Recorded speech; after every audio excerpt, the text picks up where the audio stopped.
La siguiente conferencia, entonces, es de el doctor Oscar Colorado.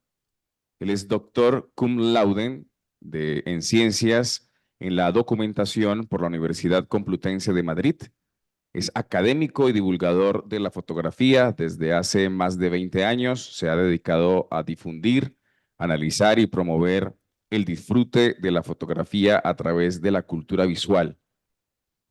En la última década ha sido un activo comunicador media con su blog oscarenfotos.com, el cual los invito desde ya a seguirlo, y su canal en YouTube también, Oscar en Fotos, y ha escrito también 7 libros muy interesantes, todos alrededor del tema de la fotografía. Además de fotógrafo, él había incursionado también en el dibujo y estando con sus estudiantes, es profesor de la Universidad Panamericana y constantemente está pensando en cómo llegarle a sus estudiantes acerca de los contenidos, especialmente de la historia de la fotografía. Y Rodrigo, que también es docente y va a acompañarnos, y podría pensar lo mismo, y lo digo yo que también doy docencia en fotografía, pensamos en, vamos a esperar que el señor termine su conversación. Muchas gracias.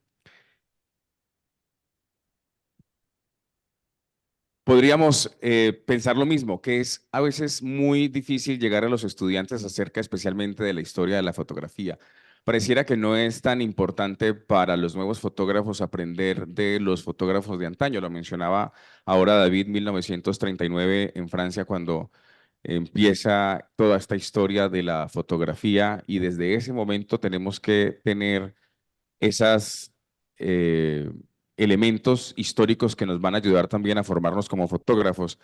Y entonces el doctor Oscar Colorado, pensando en cómo llegarles, pensó en el dibujo y especialmente pensó en la ilustración tipo cómic y ha sacado unas obras bellísimas como esta, en las donde él mismo hace las ilustraciones, él hace los textos y los dibujos en donde va contando a partir de la historia de los fotógrafos más relevantes, importantes y que dieron vuelcos a toda esta historia de la fotografía, va contándola a manera de cómic, que es una herramienta de comunicación muy valiosa que tenemos hoy en día y que no ha pasado de moda. De hecho, los estantes que antes ocupaban las revistas tradicionales están siendo reemplazadas por los cómics y por eso es tan valioso una herramienta pedagógica y de entretenimiento también como lo es este hermoso libro y como las otras publicaciones que el doctor Oscar Colorado ha sacado. Este libro en particular que tengo en mis manos estará en manos de alguno de ustedes, ¿cierto? Porque va a ser rifado. Entonces, vamos a estar muy pendientes de cómo va a ser la dinámica. Lamentablemente yo no me lo puedo ganar, pero bueno, espero que quede en muy buenas manos, que lo sepan aprovechar. Y ya estará el doctor Oscar Colorado entonces contándonos acerca de sus publicaciones. Los invito a que lo sigan, realmente tiene unos contenidos muy importantes, muy interesantes que nos pueden ampliar nuestros conocimientos en materia de historia de la fotografía y los invito a seguirlos. La presentación de él se titula Historia de la fotografía. ¿Lo tenemos listo? Y yo Ya por este estamos lado, listos, ya ya no estoy lo había listo. visto, que lo tengo ya aquí a mi espalda. Vamos a hacer entonces la prueba. Doctor Oscar Colorado, con los buenos días. Hola, muy buenos días Pereira, buenos días México. Ya estamos muy listos para poder iniciar esta charla. Perfecto, entonces en contados segundos. Vamos a darle oportunidad a las personas que aún están de pie. Al doctor Oscar Colorado con su conversatorio Historia de la Fotografía. Bienvenido. Muchísimas gracias. Bien, pues primero que nada, muchísimas gracias por el honor de poder estar el día de hoy con ustedes. Un agradecimiento enorme al colectivo Lente y Café que me hicieron favor de invitar a este encuentro que me parece crucial. Es fundamental, pues hablar hoy de la fotografía. Es pertinente porque estamos a un par de días, al 19 de agosto, para celebrar los 185 años de aparición de la fotografía. 1839. Pero es curioso porque este es el día, digamos que del certificado de nacimiento de la fotografía, porque la primera fotografía de la que tenemos memoria, que se sigue conservando todavía hoy, es de 1826. Eso significa que va a cumplir ya casi 200 años cuando fue eso, porque eso fue hace 198 años. Entonces, el día de hoy yo quiero platicarles sobre el pasado, el presente y de manera muy importante el futuro de la fotografía.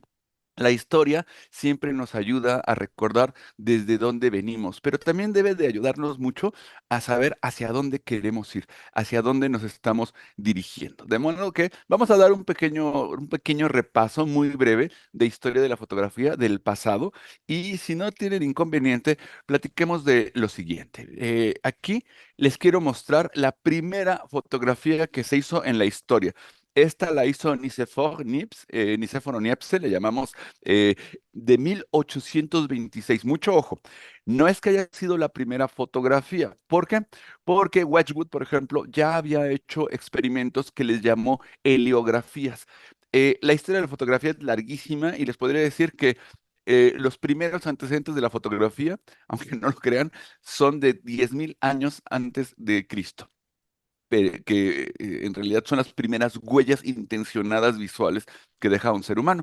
Pero digamos que el tema de la tecnología para que la fotografía existiera, sorprendentemente ya existía en 1800, en 1739 más o menos, es decir, 100 años antes de que existiera la fotografía, la tecnología, que era la cámara oscura, la parte química y la óptica, ya existía.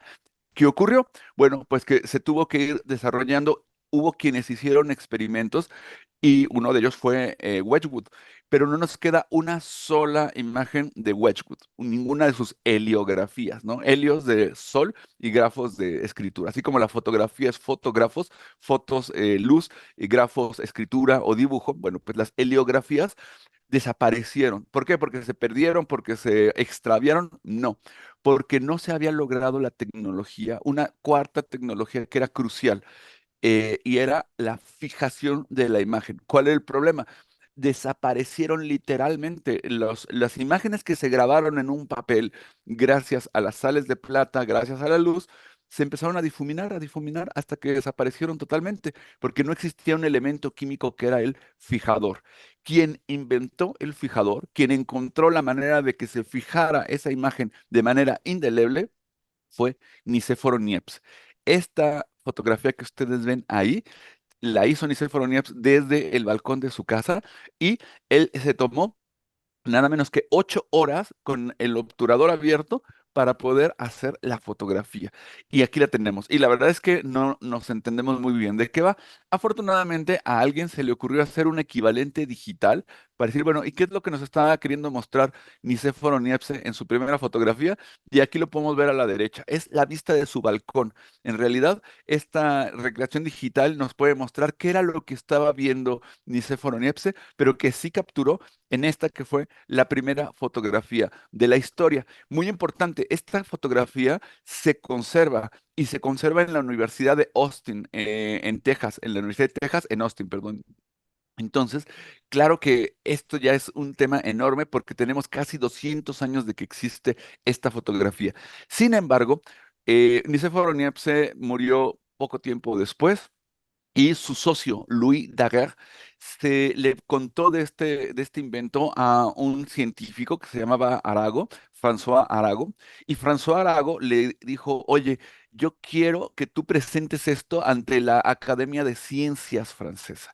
Te consigo un espacio para que platiques ante todos los miembros de la mesa, etcétera, y todos los científicos de Francia y preséntalo. Y se llamó el daguerrotipo. Aquí, como muy humildemente, Louis Daguerre le puso su nombre al dispositivo y se creó la fotografía y se presentó el 19 de agosto de 1839. Entonces, aunque ya existía desde antes, en esa sesión Louis Daguerre llevó una cámara, llevó el laboratorio entero, porque en todo el siglo XIX no era solamente de tomar la foto y se la mando a un kiosco Kodak, ¿no? Eso no existía. Se tenía que hacer todo, era realmente los estudios eran mitad estudio, mitad laboratorio, ¿no? Y se lleva toda la parafernalia hace fotografías, ahí mismo las procesa, las positiva, las muestra y los académicos se quedaron absolutamente asombrados. Se dijo que era el invento más grande en la historia de la humanidad. Fue tan sorprendente que algunos científicos, ojo, científicos, ya estamos hablando de plenamente producto de la era de la ilustración, algunos científicos dijeron, esto es brujería. Imagínense, y lo decían en serio, no de manera irónica ni de broma. Pensaban que cómo podía ser, que era imposible que ocurriera eso. Bueno, quiero contarles algunas cosas. Me quiero regresar un poquitín y decirles cuánto habrá tardado en que algunos desarrollos tecnológicos se hubieran hecho populares en todo el mundo. ¿Cuándo estuvo disponible en todo el mundo alguna cosa, ¿no? Por ejemplo, vamos a platicar. La- Se pone disponible al público en 1920. ¿Cuándo habrá habido una primera, ahí para preguntarle a los historiadores en Pereira, cuándo fue la primera estación de radio que habrá habido en Pereira, por ejemplo, ¿no? Pero para el caso, podríamos decir que hubo radio y que se extendió en todo el mundo, en los 5 continentes, hasta en los lugares más humildes y más sencillitos del continente que ustedes quieran, en África, en Asia lejana, etcétera, pues resulta que tardó 53 años, imagínense. La radio llegó a Bután hasta 1973. No es que llegara, es que se popularizó. Cualquiera podía tener un aparato de radio. Vean, este es un dato interesante. Segundo dato interesante, la televisión a color se presentó en 1953, pero tardó en llegar a todo el mundo, a los 5 continentes, hasta en el lugar más humilde, 31 años. Vean nada más. Llegó la televisión a color a Zimbabue hasta 1984. ¿Ok? Otro desarrollo, vámonos más cercano, el smartphone famosísimo de 2007. ¿Cuánto se tardó en que todo el mundo pudiera tener un smartphone en su bolsillo? Bueno, pues 15 años. En México, hasta 2022, el 91% de la población tenía un smartphone. Bueno, vamos a platicar ahora de la fotografía. La fotografía se hace disponible en 1839. ¿Y cuándo se da esta explosión a todo el mundo? Bueno, un antecedente importante. En 1839 todavía se estaba afinando todas las máquinas de vapor, locomotoras, barcos, prensas. Entonces, no estaba totalmente afinado esto. Telégrafo. El telégrafo se patentó en 1839. Significa que todavía se tardó un buen rato en estar disponible para todo el mundo. Es más, saben que Samuel Morse estuvo en Francia en 1839, vio todo el proceso del daguerrotipo, porque fue al tema de la patente y demás, y resulta que se llevó la tecnología del daguerrotipo a Estados Unidos y Samuel Morse fue el primer daguerrotipista, el primer fotógrafo de Estados Unidos. Es un dato interesante, poco conocido, pero interesante. Bueno, en este contexto, 1839, solamente para que se den una idea, ¿cuál era el medio de comunicación más rápido en 1839? ¿Cómo podíamos comunicarnos? No había teléfonos, desde luego, no había telégrafos. ¿Cuál era el medio de comunicación más rápido? Las diligencias. El medio de comunicación más eficaz y rápido eran las palomas mensajeras, esas a las que se le ponía un textito y entonces la palomita estaba entrenada para irse a otra estación y lo hacía. Pero ahora, mucho ojo, ¿eh? Porque pues se podían poner textos muy pequeñitos, apenas unas cuantas palabras, no crean que podían poner el Quijote, pues pobre paloma, ¿no? Cómo iba a moverse así hasta la siguiente estación. De hecho, por eso, durante muchos años, Twitter, su logo era un pajarito. Ahora ya es una X extraña, y que bueno, ya no hace mucho honor a esa idea, pero eso era un tweet era poquitas letras que se iban pum, pum, pum, pum, con una paloma mensajera. 1839.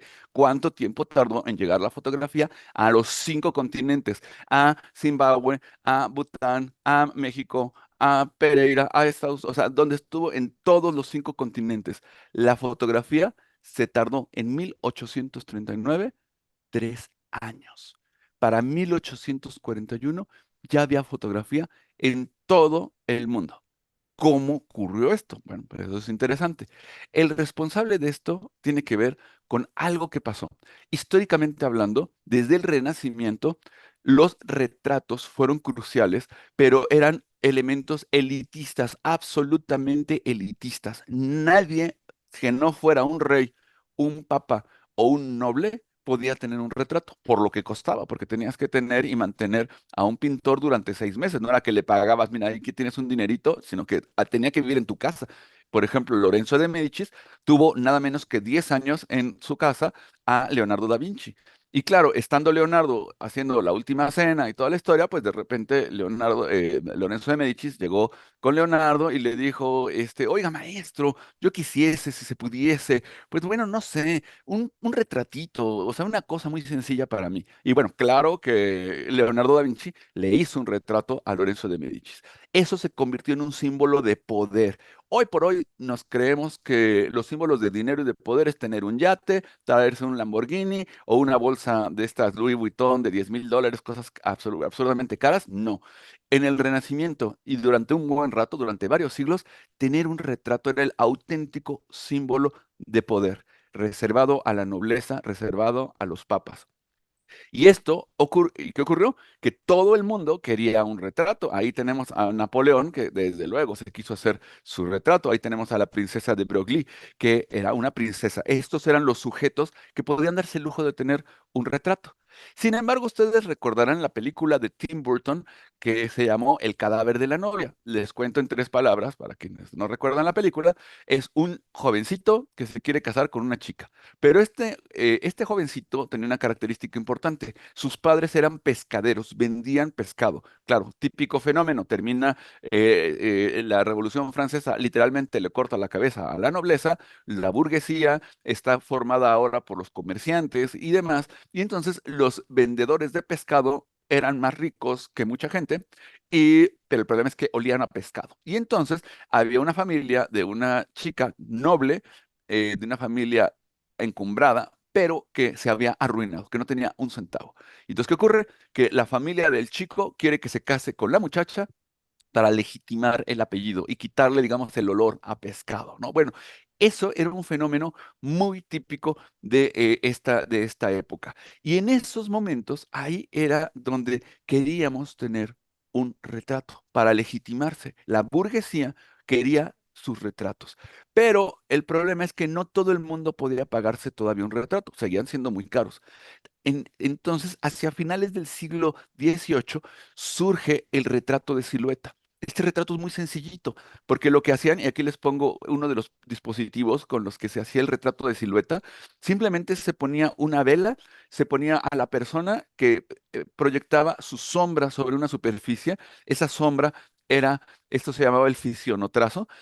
Lo que hacían era trazaban la silueta del perfil y luego con tinta china la llenaban. Y esto provocó una aparición enorme de artistas, de retratistas de silueta, porque eran pequeñitos los retratos, no crean que eran unos retratos enormes, eran de este tamaño, que se podían poner en un camafeo para que cuando uno estuviera en la travesía en el barco pudiera sacar el camafeo y decir, "Ah, Valentina, Valentina, ¿cómo te extraño?", ¿no? Este tipo de cuestiones. Ahora bien, entonces, ¿qué ventaja tenía el retrato de silueta? Que era muy rápido de hacer y muy barato, porque lo hacías en unos segundos, le ponías tinta china, pum, pum, pum, y el que sigue, ¿no? Bueno, pues, ¿qué ocurrió? Que entonces eso hizo que todo el mundo pudiera tener un retrato.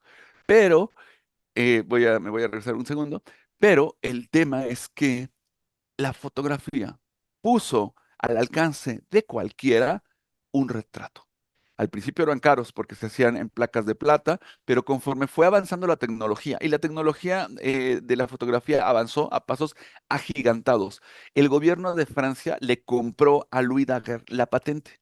Y entonces, cuando le compra la patente, en ese mismo acto, en esa misma ley, la ley 669, dice, le compro la patente a Louis Daguerre, pero la regalo al mundo. Cualquiera puede hacer una cámara, cualquiera puede usar el procedimiento, no está limitado a nadie. De manera efectiva, fue el primer desarrollo open source de la historia. Olvídense de Linux y de esas cosas. O sea, en 1839, el gobierno de Francia regala la patente. ¿Y eso qué significaba? Que no tenías que comprar la cámara Daguerre, tú podías hacer tu cámara y tú podías hacer tu sistema de revelado. Esto provocó que muchos de los primeros problemas que tenía la fotografía, problemas como cuáles, como que el tiempo de obturación era muy largo. Hacerse una fotografía, un retrato tardaba 20 minutos, nada más imagínense. Entonces, rápidamente, muchos fotógrafos empezaron a tratar de mejorar la emulsión química para hacerla más rápida, más barata. Hubo el momento en el que ya se podía hacer no en placa de plata, sino en papel, con un sistema que se llama impresión en la albúmina, que es con clara de huevo. Y eso es muy importante porque es justo pum, lo que provoca que cualquiera pueda hacer fotografía, porque muy rápidamente se abarató. En apenas un año ya se habían mejorado de manera notable porque había muchísimas personas, cientos de personas mejorando el invento a pasos agigantados. Bueno, les quiero platicar muy rápidamente que esto parece partido de fútbol, parece la final del mundial, ¿no? Pero Francia contra Inglaterra, porque la fotografía realmente surgió al mismo tiempo en dos países. En Francia con Louis Daguerre, ahí lo tienen, pero también en Inglaterra con William Henry Fox Talbot. ¿Qué ocurrió? William Henry Fox Talbot era un intelectual, era un científico, un matemático que había empezado a hacer experimentos genuinamente fotográficos, solamente que él no usó placas de metal, él usó papel con una sustancia de nitrato de plata, mucho más burda porque la placa de metal anclaba la imagen perfectamente con una definición absoluta y el papel por capilaridad ¡pum! Se difuminaba un poco. Una ventaja grande de este fenómeno que hizo Talbot, de este invento, era que se podían hacer copias porque se hacía un negativo. Hoy entendemos muy bien el tema del negativo por la película. En el caso de Daguerre, no, era una placa ya positiva y era una placa única, no se podían hacer copias. La única manera de tener una copia de un daguerrotipo es haciéndole una fotografía. Y William Henry Fox Talbot, cuando se enteró de que en Francia habían presentado esto, dijo, es que yo tengo un invento igual, yo hice lo mismo. Y entonces sale al frente, muestra su invento, muestra cómo llegó ahí y le puso un nombre muy específico, que fue calotipo. Calotipo viene de kalos, del griego, y kalos en griego significa belleza. El calotipo es como esta impresión de la belleza. Y bueno, entonces por eso se dieron dos grandes escuelas fotográficas, la escuela francesa y la escuela inglesa. Bien, aquí les quiero mostrar algunos daguerrotipos y son absolutamente sorprendentes. A veces uno piensa en la fotografía del siglo XIX como fotografía sepia y muy fea y con muy poca definición, pero eso no es cierto. Eso, así era la fotografía barata, la fotografía que compraba uno y que eran en estudios de poca calidad. Pero los primeros daguerrotipos hechos en plata eran absolutamente perfectos, porque Daguerre, la aportación que tuvo fue la óptica. Él era un experto en óptica. Nicéforo Niepce era un experto en temas químicos. Niepce era el dueño de una empresa de cerámica, quería imprimir platos en realidad, y así fue como logró esto. Y Daguerre era el dueño, presidente, director general del Diorama de París, que era un espectáculo que proyectaba imágenes como maquetitas y las amplificaba en una pantalla. De hecho, para los efectos era el primer desarrollo del cine, no como el cine tal, eso ocurrió hasta que los Lumière hacen el cine. Pero el poner unas sillas, darle a alguien una comidita, una bebida y estar viendo un espectáculo proyectado en una pantalla, eso lo inventó Louis Daguerre. Pero entonces, como sabía muy bien cómo amplificar de una cosa muy pequeñita a una pantalla muy grande, tenía que utilizar óptica y se hizo experto en óptica. Eso provocó que el daguerrotipo tuviera una calidad impresionante, absolutamente demencial. Bueno, y lo primero que ocurre es que dicen que quien tiene martillo a todo le quiere ver cara de clavo. Y entonces, como se le mostró a los científicos, Academia de Ciencias francesa, le mostró a los científicos el dispositivo de la fotografía, pues todo lo que quisieron hacer fue ciencia, evidentemente. Y por eso, lo primero que ocurre es el gran inventario del mundo. Claro, pensemos que hoy por hoy vivimos en un mundo un poco extraño. Si yo quisiera ir a Pereira y visitar a mi amigo Ricardo, ¿qué haría? Me meto a Google Street View y busco la dirección que me da de su consultorio y puedo ver así en Google View cuál es el Street View, cuál es el lugar donde está Ricardo. Pero en 1839 eso era que ni de locura. O sea, conocer un mundo exótico para los europeos, como podía ser Egipto, como podía ser China, como podía ser Japón, era algo inédito absolutamente, que a partir de la fotografía ya era posible, ya se podía ver las pirámides de Egipto, las ruinas, ya se podía ver cómo eran los chinos, los japoneses, los hindús. Bueno, pues entonces surgen las misiones heliográficas para documentar todos los monumentos de Francia y algunos fotógrafos como Maxime Ducamp se van a hacer fotografía arqueológica. Aquí tenemos algunos otros ejemplos de John Thompson, este inglés, se va a China a hacer fotografías y... Y todo el mundo se prenda de esta posibilidad del registro del mundo. Felice Beato hace fotografías en Japón. Bien, pero de repente en esta ola científica aparecen unos loquitos que son los que quieren hacer fotografías porque les parece que con eso se puede hacer arte, que se pueden hacer cosas que generan belleza, que son bonitas, que son lindas. Uno de ellos fue Gustave Le Gray, que empezó a hacer estas imágenes muy basadas en pinturas. Luego, Julia Margaret Cameron también empieza a querer recrear pinturas en un estilo que estaba muy en boga hacia 1860, que era el prerrafaelismo. Y hay un hito muy importante cuando Edward Muybridge, ya hacia finales del siglo XIX, logra demostrar que que un caballo puede tener las cuatro patas al mismo tiempo en el aire. Esto fue fruto de una apuesta. Leland Stanford, un hombre increíblemente rico de California, es más, de hecho, le suena la Universidad de Stanford, la Stanford University, pues la fundó Leland Stanford.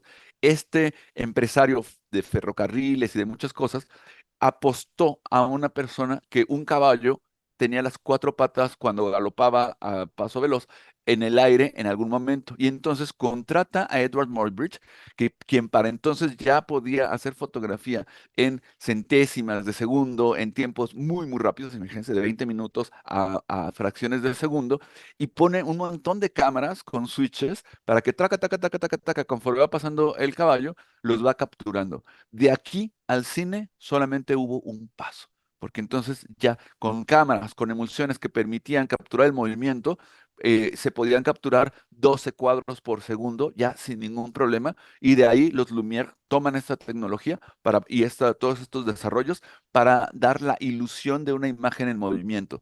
Ponen un fotograma después del otro en sucesión y nuestro ojo lo percibe como un movimiento continuo. Aquí es como nace el cine. Pero voy a cruzar el umbral del siglo XX para contarles que el primer hito fundamental en la historia de la fotografía, de su masificación, fue la Kodak Brownie. Había un contador que se llamaba George Eastman y George Eastman había empezado a hacer algunos desarrollos de placas fotográficas secas y otras cosas. Pero lo importante es que un día se le ocurrió que era muy buen negocio el asunto de procesar las fotografías y de vender el cómo hacerlas. Habría que recordar que hasta ese momento la fotografía no se hacía en hojas de papel o en placas, etcétera. Pero la aportación de George Eastman y lo que se le ocurrió fue una genialidad absoluta. Se le ocurrió, número uno, ya no utilizar papel, ya no utilizar ningún otro tipo de material, vidrio, etcétera, que era como se hacen el colodión húmedo y otras técnicas. Se le ocurre usar película de nitrocelulosa. Seguramente han visto el celofán, ¿no? Este tipo de película muy suavecita, transparente. Bueno, pues el celuloide es pariente del celofán. Y a él se le ocurre hacerlo en tiras y que se puedan enrollar y que quepa eso dentro de una cámara. Nunca nadie había hecho eso. Y se le ocurrió hacer una cámara lo más barata que pudo, de cartón puro y duro, una cámara que presentó y que él, George Eastman, inventó la marca Kodak. Se le ocurrió esa marca. Era un genio del marketing, George Eastman. Y pensó que era un nombre fácil de recordar. Pensaba que las Ks a todo el mundo le gustan, que tienen muy buen sonido y que podía ponerse en todo el mundo, en cualquier idioma, esta palabra y que funcionaría. Y tuvo razón. Crea la Kodak Brownie. Y se llamaba Brownie no porque fuera café, que era café. Se llamaba Brownie porque en esa época había un cómic muy famoso que era los Brownies. Eran como unos duendecillos. Si pueden ver a la izquierda, pueden notar que la cámara tenía como una especie de ilustración con un enanito, una cosa así. Bueno, pues ese duendecillo era un brownie. Bueno, pues eso, claro, fue como tremendo porque todos los niños ubicaban a los brownies. Y la cámara, fíjense nada más, costaba $1. Costaba apenas $1. Y esto hoy decimos, bueno, pero $1 de 1900 ¿a cuánto equivalía? Muy sencillo, al sueldo de una semana de un jornalero o de un campesino, de un jornalero, de un obrero, una semana de sueldo. De modo que, bueno, no era regalada, pero para un regalo de Navidad era razonable, incluso para una persona con relativamente bajos recursos. Darle un buen regalo a un obrero, a un campesino, pues era darle una cámara Kodak. La cámara venía con 100 exposiciones, con un rollo de 100 exposiciones, y el negocio no estaba en vender la cámara, estaba en el procesado de los rollos. Todo el que tenga una impresora de inyección de tinta sabe de lo que estoy hablando. La impresora casi te la regalan, pero el día que tienes que cambiarle los cartuchos de tinta, ese día te das cuenta de cuánto te va a costar en realidad a lo largo de la vida tu impresora. Ese modelo de negocio lo inventó George Eastman.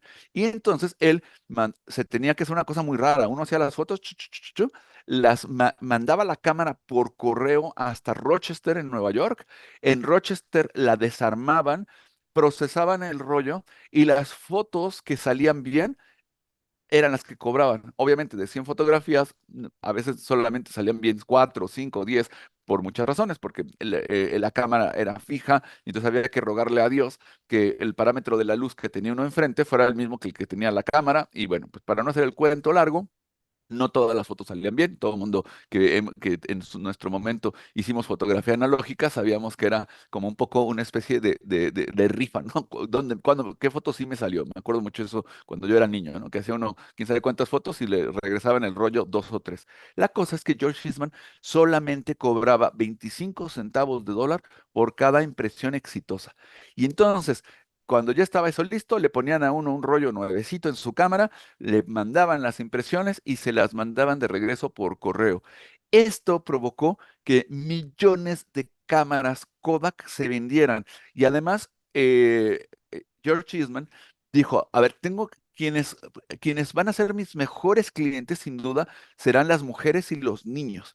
Y yo tengo que decir que las mujeres, que hasta una mujer y hasta un niño pueden tomar fotos. Claro, eso en nuestra mentalidad actual es así como pues que los niños no piensan que, o sea, las mujeres, ¿cómo puede ser posible? Bueno, era la mentalidad de 1900. Hay que comprender que se tenían ciertas ideas que hoy por hoy, gracias a Dios, ya hemos superado. Pero lo importante es esto, que él dirige su publicidad a las mujeres y a los niños. ¿Y por qué esto es tan importante en la historia de la fotografía? Porque las mujeres son las grandes generadores de la fotografía vernácula, de la fotografía doméstica.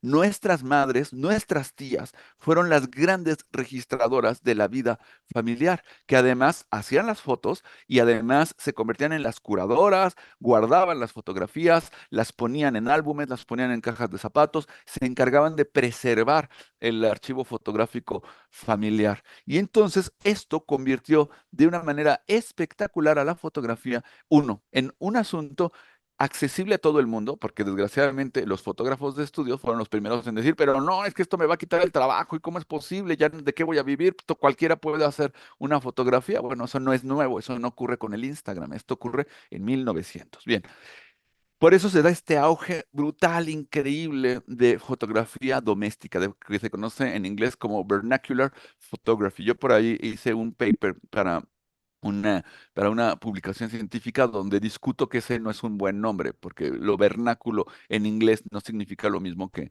en español, pero la fotografía doméstica, la fotografía de las vacaciones, la fotografía de la familia, la fotografía del bar mitzvah, de la primera comunión, de la boda, del bautizo, etcétera, esto ocurre gracias a la Kodak Brownie. No me quiero detener demasiado en el siglo XX, porque si no estaríamos aquí 3 o 4 horas. Solamente les quiero decir que la fotografía durante prácticamente todo el siglo XX, vamos a pensar de 1920, 1930 en adelante, hasta más o menos 1994, se divide en dos grandes géneros. La fotografía doméstica, que ya platicamos de ella, la fotografía amateur, para el que le gustaba un poco más ponerse a hacer fotografías un poquito más en serio, pero que no vivía de su fotografía, que no era un fotoperiodista o un artista que vivía de la foto. Esa fue la primera rama, pero la otra rama fue el fotoperiodismo, el reportaje, el documental, la foto de moda, de paisaje, lo que podríamos llamar como fotografía profesional. Fueron las dos grandes ramas. Y era clarísimo quién era un fotógrafo amateur y era clarísimo quién era un fotógrafo profesional. Se dividió claramente esa frontera. Hasta que llega en 1977 este hombre, Steven Sasson, que crea en Kodak la primera cámara digital. Este fue pero vean, fue en 1977. ¿Y tuvimos cámaras digitales en 1977? No, porque fue el primer desarrollo. De hecho, se tardó realmente bastantes años, más o menos hasta 1994, que esto ocurriera.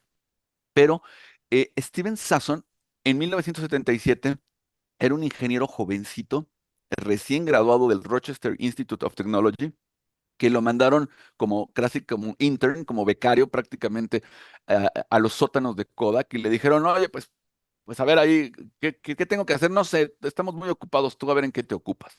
Y entonces él encontró una cámara, tal cual un lente de 8 milímetros de cine, para una cámara de 8 milímetros, tenía algunos sensores que estaban usando Kodak para experimentar la imagen que se transmitía a través de satélites y a través de temas de viajes espaciales, etcétera, que tenía que ser electrónica y se le ocurre poner estos decodificadores digitales y en lugar de utilizar una máquina inmensa, los comprime y además hace que la fotografía se grabe en una cinta de cassette, es decir, el código binario de ceros y unos en una cinta de cassette lo pone y así es como se pueden ver las fotografías.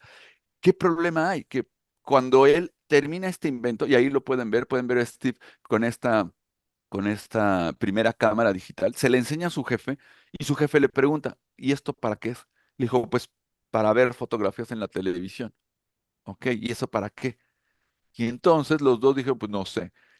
De modo que Kodak manda al sótano esta primera cámara y se tarda muchos años en recuperarlo, más o menos hasta 1984, 87, para poder generar temas militares, para poder hacer cámaras dedicadas a lo militar y al espionaje y otras cosas, recupera esta tecnología. Y fíjense que una cosa interesante es que esto que les estoy platicando no lo he leído en un libro, ni lo busqué en Wikipedia. Esto me lo ha platicado de viva voz Steve, porque somos amigos. Y aquí estamos en un encuentro en la Rochester Society of Photography, que es increíble. Entonces, bueno, cuando pienso en esto, ¿no? Es increíble, es como si yo fuera amigo de Louis Daguerre, ¿no? Bueno, pues soy amigo del inventor literal de la fotografía digital. Bueno. En 1994, los desarrollos militares que había hecho Kodak para el gobierno de Estados Unidos, para el Departamento de Defensa, para la NASA, se van miniaturizando hasta el punto de que ocurre lo que ven a la izquierda.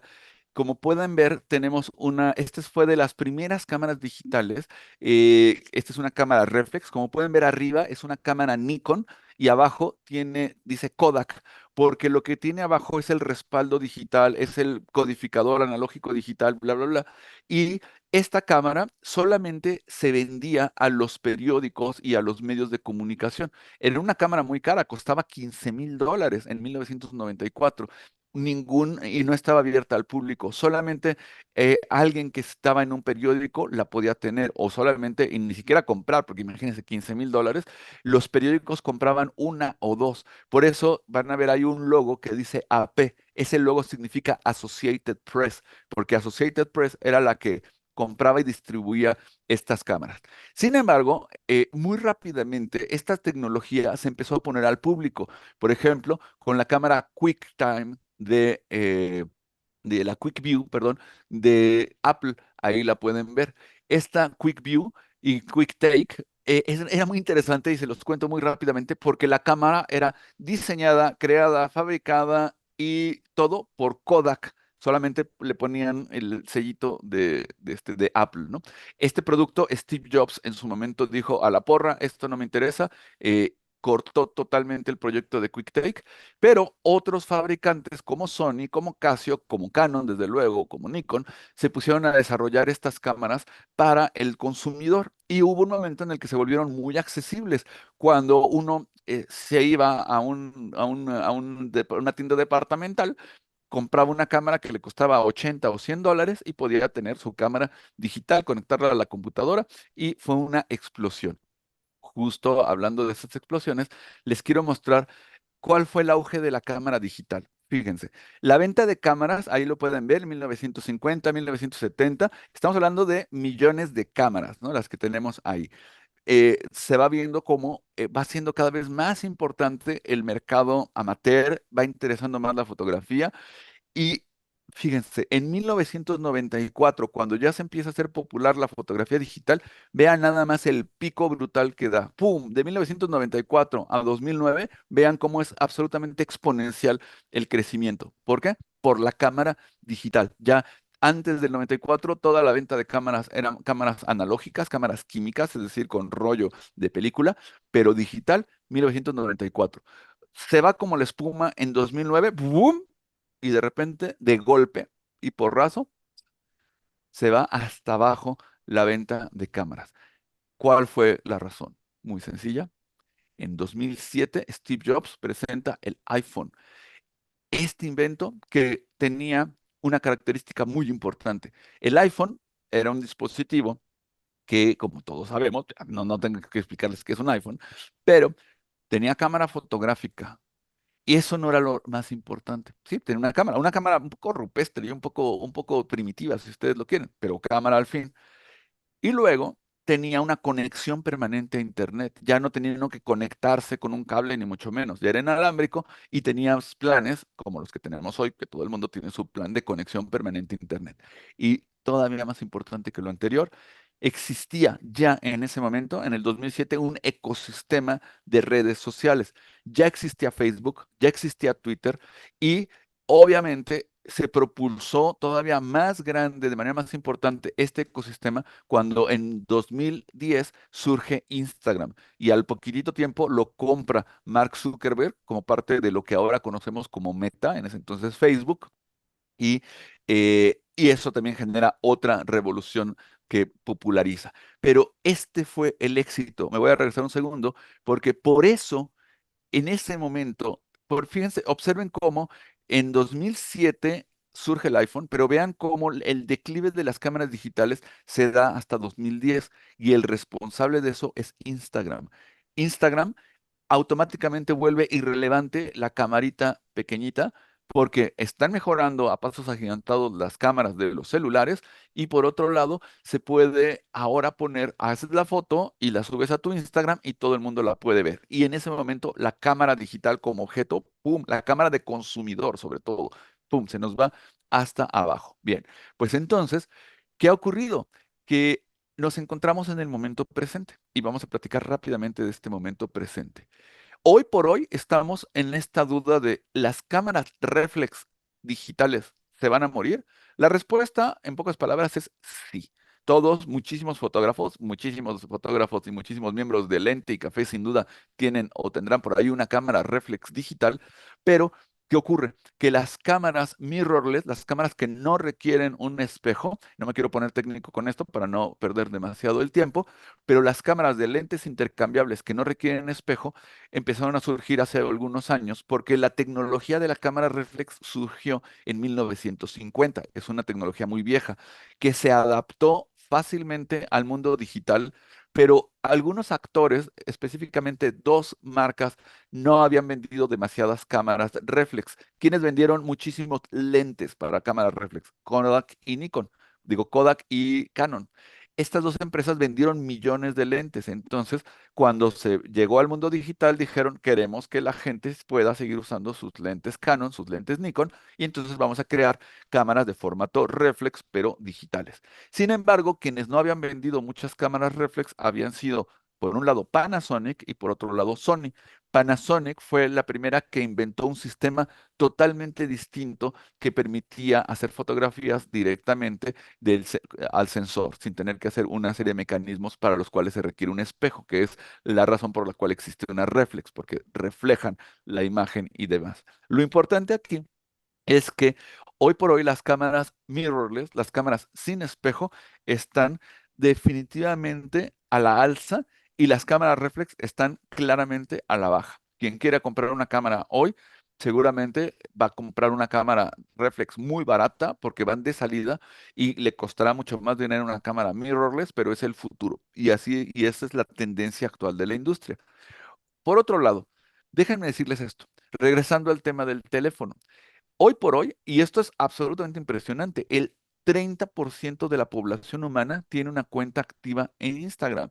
Somos 8.000 millones de seres humanos en el planeta Tierra, de los cuales 2.000 millones, por lo menos, al menos en el número que tengo de cierre de 1923, porque 2024 todavía estamos activos en este año, 2.000 millones de cuentas en Instagram. Significa que prácticamente el 30% de los seres humanos de este planeta tienen una cuenta en Instagram. Eso es demencial.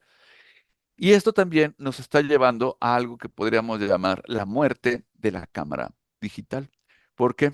Porque observen en esta gráfica, en la gráfica que tenemos a la izquierda, en las barras tenemos la venta de cámaras, pero en la línea podemos ver, la línea que tiene unos puntitos, son la venta de teléfonos, específicamente de iPhones.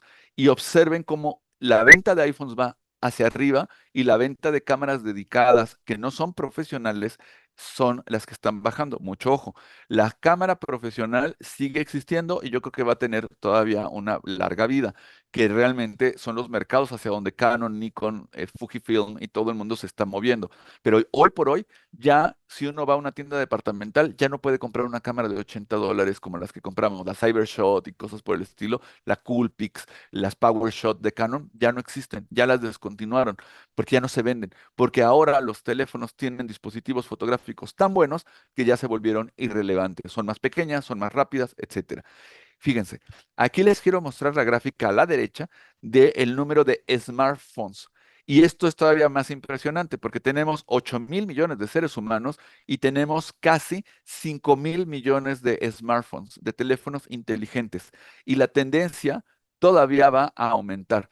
Para 2027, que eso es en 3 años o en 2 años y medio, la tendencia con los números que estamos teniendo en este momento va a haber 6.000 millones de teléfonos inteligentes en el 2027. Bueno, hace algunos años, en 2011, Eric Kessels, que es un estudioso, un académico, pero también un artista que ha estado estudiando los fenómenos fotográficos desde hace algún tiempo, él quiso hacer un experimento. Cuando todavía era muy popular Flickr, probablemente alguien todavía tenga por ahí una cuenta en Flickr, etcétera, que se ha hecho cada vez más irrelevante por los temas de Apple Fotos, Google Fotos y demás. Pero lo importante es que Flickr era como un repositorio muy importante de fotografía en el 2011 y Kessels calculó que en un día se subían 350.000 fotos a Flickr. Entonces, ¿qué fue lo que hizo? Experimentó imprimir esas fotografías. Imprimió 350.000 fotografías y las imprimió en tamaño de estos 4x6, tamaño pequeñito, y llenó 15 salas en un museo, en un oratorio, etcétera. Llenó 15 salas con estas fotografías y el experimento es que la gente fuera a eso e incluso pudiera brincar, acostarse sobre ellas, etcétera, porque lo que quería era materializar esos 350.000 fotografías que se hacían en un día, como para entender la avalancha de imágenes que se hacían en un solo día. Pero eso fue en 2011. Hoy por hoy, los números han cambiado radicalmente. Hoy por hoy, vean, se están subiendo. Este número es apabullante, pero ahí está y es real. Hoy se suben 14.000 millones de fotografías diariamente a las redes sociales. Vean nada más, de 350.000 fotos, que son la gráfica, incluso ni siquiera se alcanza a ver la gráfica de la izquierda. La barra de la izquierda no la vemos por la proporción. que implica en 2024 el número de fotos que estamos haciendo. Es absolutamente demencial. Y estas fotos están en Facebook, en Twitter, obviamente en Instagram, en todas nuestras redes sociales. Y vean, se calcula que solamente este año, en 2024, se van a hacer casi 2.000 millones, perdón, 2 millones de fotografías. O sea, si van poniendo los ceros, se van a dar cuenta de que es una cantidad inmensa. Otro dato relevante, el 94% de esas fotos van a ser realizadas con smartphones, con teléfonos inteligentes, Android, iPhone, el que ustedes quieran. Y que estamos teniendo en este momento también una de las redes que está siendo una manera de compartir las fotografías más importantes, que es WhatsApp. Bueno, aquí claramente hago un paréntesis rápido porque Mark Zuckerberg, cuando hizo Facebook, su primer miedo, y todavía, y esto está absolutamente documentado, no crean que me lo estoy inventando, el gran miedo de Mark Zuckerberg es que Facebook se convierta en la próxima red social que desapareció. Seguramente algunos de quienes me están viendo en Pereira recordarán, ¿cómo se llamaba? Esta red de MySpace. Bueno, pues MySpace, ¿quién tiene hoy una cuenta de MySpace? En su momento todo el mundo teníamos, pero hoy alguien tiene cuenta de MySpace. Bueno, entonces el gran miedo de Mark Zuckerberg es convertirse en el próximo MySpace. ¿Qué ocurre? Que compra Instagram precisamente para tratar de no poner todos los huevos en una sola canasta y luego compra WhatsApp. Y WhatsApp se convierte en este ecosistema que ahora conocemos como Meta. De modo que si se le cae Facebook, pues tiene otros desarrollos. Y como pueden ver, no era como tan inocente el decir, ay, mira, yo te regalo el WhatsApp y te mando esto, porque obviamente hay todo un ecosistema de publicidad, de cosas hay. No me quiero meter demasiado en ese tema, pero lo sabemos todos. Hoy por hoy hay dos grandes, el gran impulsor de los teléfonos celulares, de la herramienta principal hoy de marketing, tiene que ver con la cámara digital. Hay otra que voy a platicar en un segundo más, pero por el momento, ustedes lo ven. Hoy por hoy, nadie, no sale Tim Cook, no sale el CEO de Samsung, nadie sale a decir, con este nuevo teléfono, no, hombre, tú juegas Candy Crush, que es un sueño. No, te dicen, esta tiene 3 cámaras, 4 cámaras, un super gran angular, y este ahora hace esto, etcétera.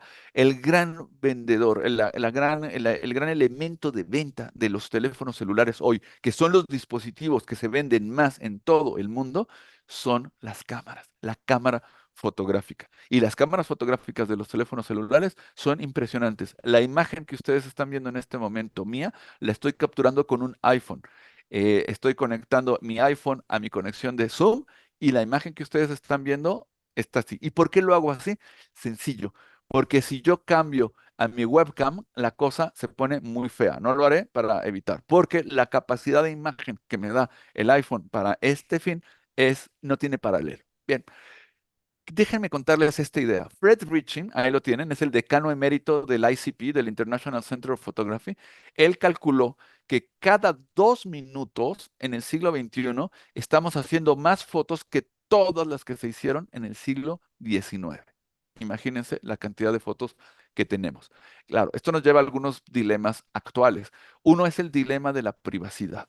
Y todos los que hacemos fotografía de calle, o eso que antes se llamaba fotografía de calle, sabemos que hoy cada día es más difícil, porque salimos con la cámara a la calle, queremos hacerle la foto a alguien y de inmediato, ¿para qué quieres la foto? Me quieres secuestrar y desgraciadamente en nuestros países latinoamericanos pues se han dado todos estos temas de la desaparición forzada, el secuestro, una cosa terrible. Entonces la gente tiene un miedo enorme de que le tomes fotografía. ¿Para qué la quieres? ¿Me quieres secuestrar? ¿Me quieres robar? ¿Qué quieres? Entonces ponemos la cara y no quiero fotos, no me hagas fotos.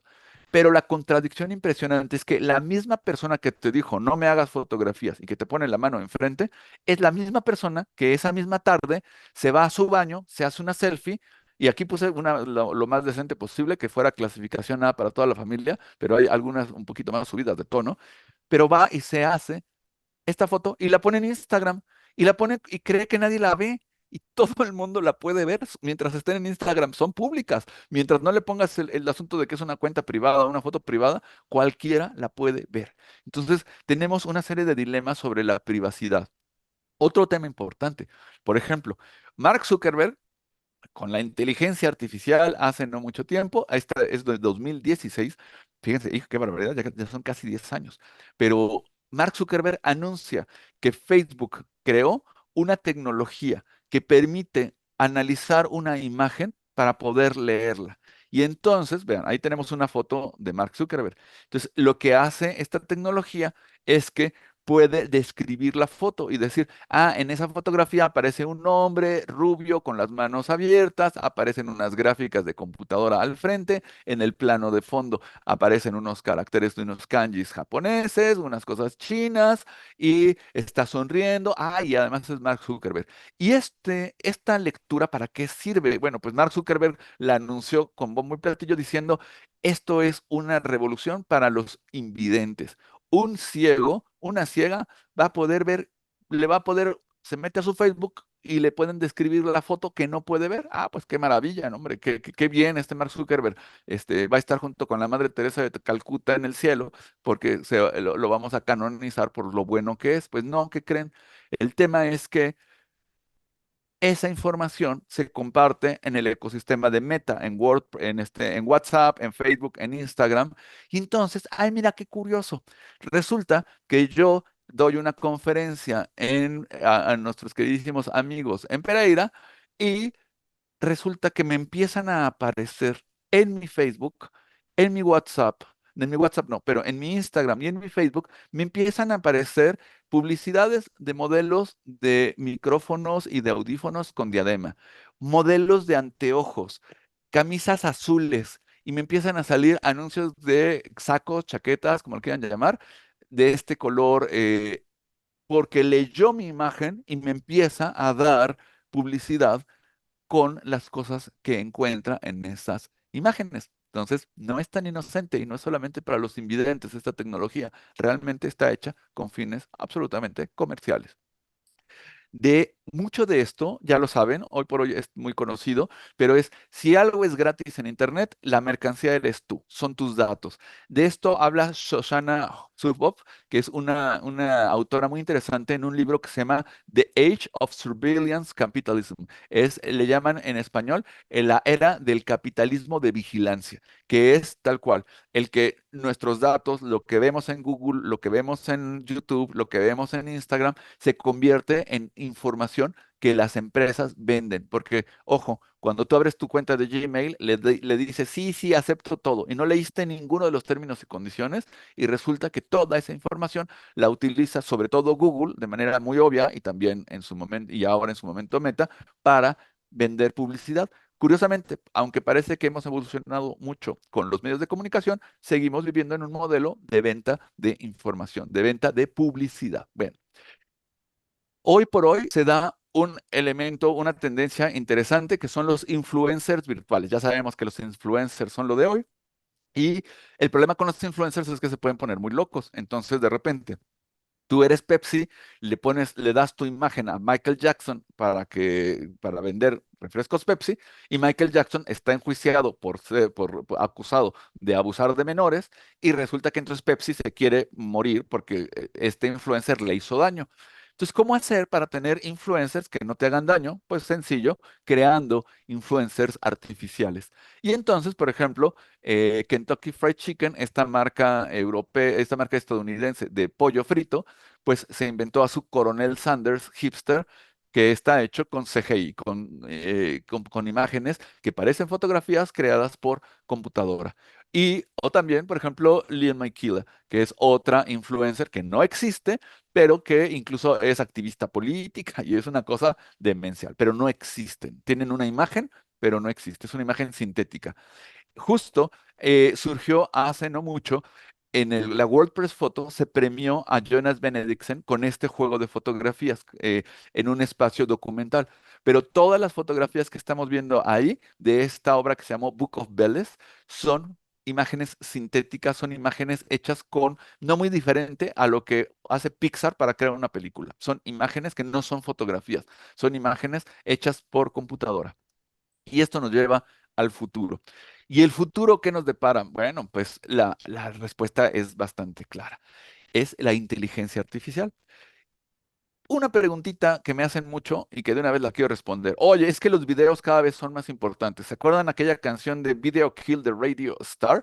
Bueno, pues ¿qué? ¿Video Killed the Photography? Pues la respuesta en pocas palabras es no. Ahí tienen los números de Meta, los números de Instagram, etcétera, y ahí pueden ver lo que está en un azul cian, azul cielo, digamos, son las fotografías fijas y lo que aparece en color púrpura es el video. Entonces pueden ver que sigue imperando la fotografía fija. Bueno, pero hoy nos estamos enfrentando a nuevas categorías de imagen. Ya hablaré de la inteligencia artificial, pero hay otras que ya convivimos con ellas todos los días y ni siquiera nos damos cuenta. Por ejemplo, la imagen no humana. Es una imagen que vivimos, es un tema que vivimos todos los días. Esta investigadora, Joanna Shilinska, es quien crea la idea de la imagen no humana. ¿Y qué es una imagen no humana? Es bien sencillo. Todos la sufrimos todos los días.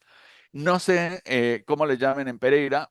En cada país en Latinoamérica tienen nombres diferentes, fototickets, fotomultas, fotocívicas, le ponen como quieran. El asunto es, te pasas de la raya con el límite de velocidad, hay una cámara que te hace una fotografía y tú apareces ahí. Pero es una fotografía no humana. Un humano no llegó, no encuadró, no le hizo clic a la cámara. Es una imagen automatizada, imagen no humana. Pero más importante que las fotomultas, otra imagen no humana es una cosa media extraña. Son imágenes creadas por máquinas, creadas por computadoras, creadas por máquinas, que solamente pueden ser leídas por máquinas. ¿Quieren el ejemplo? Lo vemos hoy todos los días. Ahí lo tenemos. Un código QR es una imagen que ha sido hecha por una máquina, por un programa, y que ni ustedes ni yo la podemos decodificar. Claro, si alguien quiere sacar su teléfono celular, tomarle una foto y ver de qué va, lo puede hacer sin ningún problema. Pero nosotros, como humanos, no la podemos leer. No sabemos qué significa.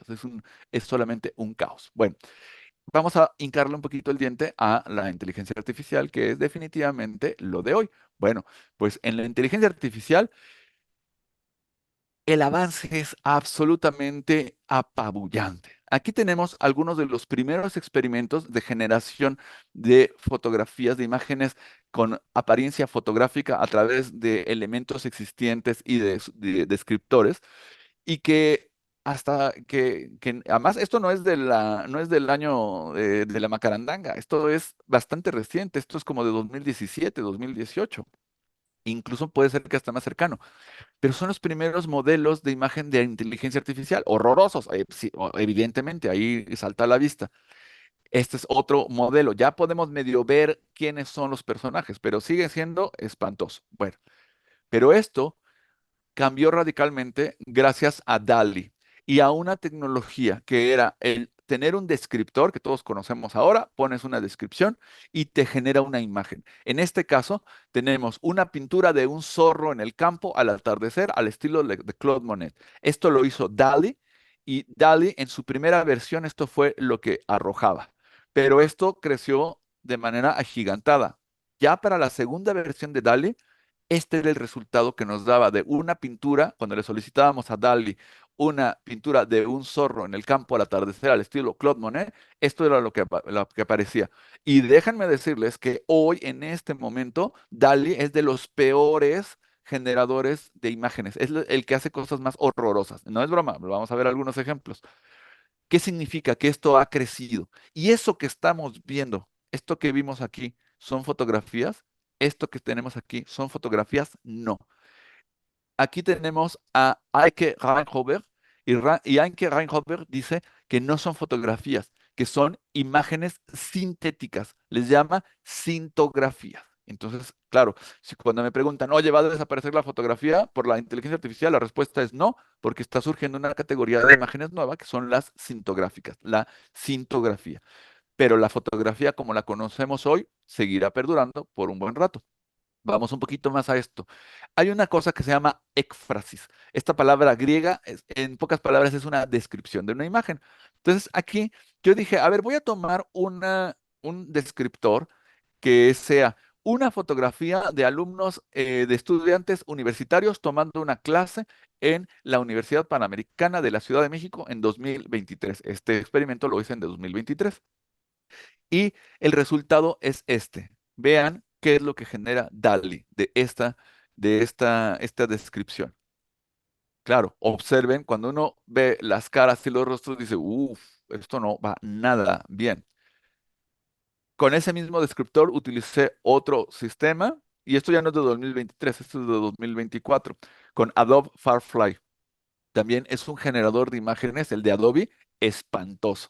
Ahí pueden ver algunos de los horrores que genera. Midjourney es un motor muchísimo más eficiente. Yo creo que hoy por hoy es uno de los que a mí me parece que están funcionando muy bien. Hay otros, Stable Diffusion, etcétera. Sin embargo, este resultado de Midjourney luce bastante mejor que el descriptor de alumnos universitarios en la Universidad Panamericana, bla, bla, bla. Ahí nos pone. Sin embargo, sigue teniendo pifias muy importantes. Vean los rostros. Vamos a ver otra posibilidad. Vamos a ver con Stable Diffusion cómo se ve. Y en Stable Diffusion, uf, algunas cosas se empiezan a poner bastante feas. Vean los rostros, desde luego. Vamos a ver otro ejemplo con Stable Diffusion.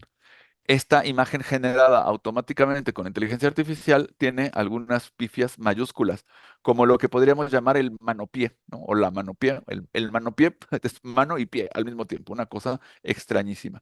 Las manos siguen siendo algo tremendo. Este descriptor lo puse justo para esta charla en Midjourney. Este es de 2024 y sigue habiendo errores importantes en la generación de la imagen. Bueno.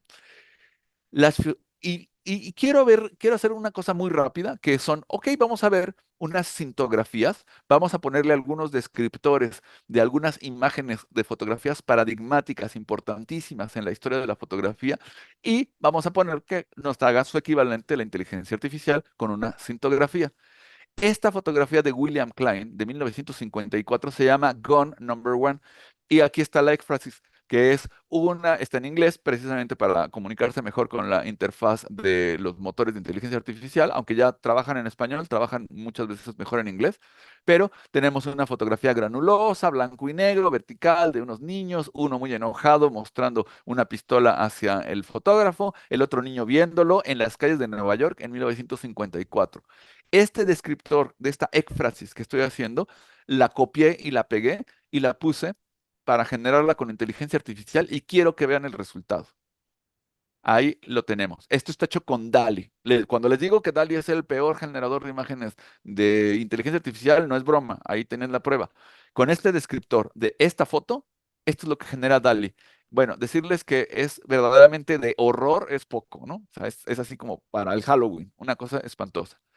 Sin embargo, esta misma descriptor lo acabo de poner en Midjourney en agosto de 2024, es decir, hace 3 días, literalmente, y este descriptor, esto es lo que arroja. Sigue teniendo errores. Vean la pistola está muy extraña.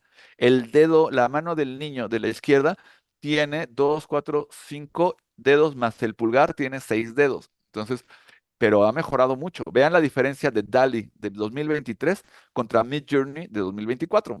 Ojo, o sea, la cosa está cambiando a pasos agigantados. Pero vamos a ver algunas cosas que la verdad es que aquí tienen la clásica foto que todo el mundo conocemos de Steve McCurry, la chica afgana, con los descriptores de una chica afgana viendo hacia la cámara, bla, bla, bla, bla, bla. Esto es lo que nos da Midjourney. Bueno, pues para la telenovela de la niña afgana, pues está muy bien, pero es una idealización muy extraña. Vamos a ver la clásica foto del guerrillero heroico que todos conocemos, la fotografía que le hizo Alberto Corda a Ernesto El Che Guevara en 1960. Le pongo el descriptor, el Che Guevara, un hombre de 30 y tantos años con una boina, militar, pelo largo, barba, y el equivalente que hace la inteligencia artificial, ahí lo tenemos. Pues también igualito. Para la telenovela del Che Guevara nos funciona muy bien, para la próxima serie de Netflix nos funciona muy bien, pero no es ese espíritu original que captaron los fotógrafos. De modo que la cintografía y la fotografía no son tan cercanas como pudiéramos creer. Hice este experimento. Es demencial. Demencial. ¿Qué significa? Muy sencillo. En Midjourney le puse que me hiciera la ilustración, solamente le puse 2 palabras en el descriptor. Inteligencia artificial, que me generara cómo visualiza la inteligencia artificial, e inteligencia humana. Eso es solamente una foto, un descriptor, una cintografía. Cuando le puse inteligencia artificial, esto es lo que me arrojó. Y cuando le pongo inteligencia humana, esto es lo que arrojó. No está al revés. Así es. La inteligencia artificial la pone como algo bello, orgánico, muy humano, mientras que percibe o ha sido entrenada para que la inteligencia humana la perciba como peligrosa, como una cosa, vean, lo de la derecha parece un robot, pero es lo que Midjourney, un motor de inteligencia artificial, considera que es la inteligencia humana para irse de espaldas. Esta tecnología está avanzando a una velocidad absolutamente demencial. Les quiero enseñar. En el 2022, a través de Stable Diffusion, Peter Dench hizo esta imagen. La reina Isabel con una corona y ángeles a través de entrando a las puertas del cielo. Ok, ahí lo tenemos. Con este mismo descriptor, exactamente el mismo, y vean las fechas, esto es muy importante, diciembre de 2022. Con este mismo descriptor lo puse en otro motor unos cuantos meses después, con Midjourney, y vean el resultado. Esto es septiembre de 2023, menos de un año, y yo generé con Midjourney exactamente, copié y pegué este descriptor, la reina Isabel II, bla, bla, bla, y aquí tienen las diferencias. Vean las diferencias en los modelos. Y esto está separado por meses. La velocidad a la que esto está ocurriendo es fuera de este mundo. Es increíble. Y déjenme decirles algo. Y mucho ojo, porque esto se está generando con computadoras binarias, computadoras que generan y trabajan con ceros y unos. Pero ya existe, y ya lo saben, Google y otras empresas, IBM, por ejemplo, ya están empezando a usar computadoras cuánticas. Y eso va a provocar una revolución, porque lo que podemos hacer con ceros y con unos se va a volver exponencial es poco. No les quiero decir la velocidad a la que se van a hacer cálculos y se va a procesar imagen y se van a hacer cosas. Esto va a cambiar. Y esto de la computación cuántica no es de ciencia ficción. Ya tiene claramente un mapa de ruta IBM, esta empresa famosísima, paradigmática en la historia de la computación. Su plan es poner en manos de empresas ya mainframes y cosas, computadoras cuánticas en 2027. O sea, esto es ya a la vuelta de la esquina, en 2 años y unos cuantos meses. Bueno, esto ha provocado el tema de la inteligencia artificial, la cintografía, problemas enormes. Por ejemplo, la última película o la más reciente, no sé, igual a lo mejor habrá más películas de Indiana Jones, pero la más reciente, que es el Dial of Destiny, es una película donde tenemos escenas de un Harrison Ford que pues ya está a estas alturas del partido bastante abollado, como diría mi abuelita, no viéndome yo, y, pero aparece como un Harrison Ford de 37 años, gracias a que se mapeó su imagen y con cintografía, con inteligencia artificial, se regeneró. Él apareció, lo mapearon y luego le pusieron la imagen de cuando tenía 30 años y aquí en la imagen de abajo tenemos al Harrison Ford que apareció en la película contra el Harrison Ford que está en la vida real. Y de hecho creo que hasta todavía está peor a estas alturas del partido. Pero lo importante es esto. Ok, esto significa que cuántas películas de Indiana Jones con Harrison Ford vamos a poder tener, las que quieran. Quieren tener 17, 20 películas 40 años después de que muera Harrison Ford, ya las podemos tener sin ningún problema. ¿Por qué? Porque podemos generar al actor y lo podemos tener ahí absolutamente perfecto. Claro, esto está generando una serie de problemas legales muy serios. Por ejemplo, ok, tú puedes hacer películas para el resto de la eternidad con mi imagen. ¿Cuánto dinero me vas a pagar a mí por dejarte usar mi imagen? Ah, no, es que en tu contrato original ahí ya viene. Bueno, esto ha generado unas disputas brutales, como lo que ocurrió para esta huelga que se hizo en Estados Unidos de escritores, productor, todo el mundo metido en Hollywood, pero sobre todo actores y escritores, y no está ahí cualquier pelagatos protestando. Esta es una manifestación real, esta es una protesta real.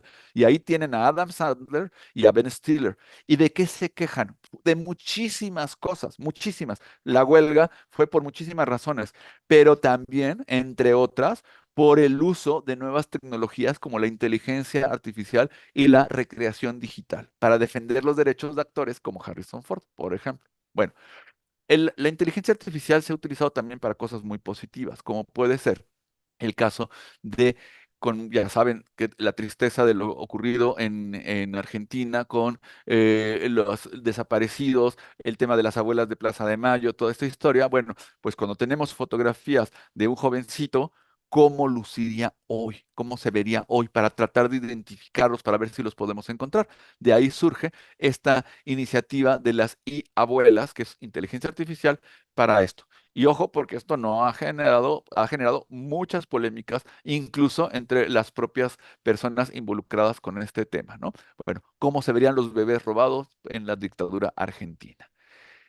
El futuro de la fotografía en la era generativa, bueno, no me quiero extender mucho porque sería materia de una sola conferencia o de muchas sobre el tema, pero desde luego esto implica una redefinición del rol de la fotografía. Creo que lo más importante es no tenerle miedo a la inteligencia artificial por la cintografía, sino darnos cuenta que esto cada vez va a mejorar nuestra forma de hacer fotografías, nuestra postproducción, nuestros procesos de usar el Photoshop, Lightroom, etcétera. Claro que nos va a generar debates por la ética y la autenticidad, qué imágenes están hechas por seres humanos, cuáles por inteligencia artificial. Indudablemente, esto impacta el mercado laboral.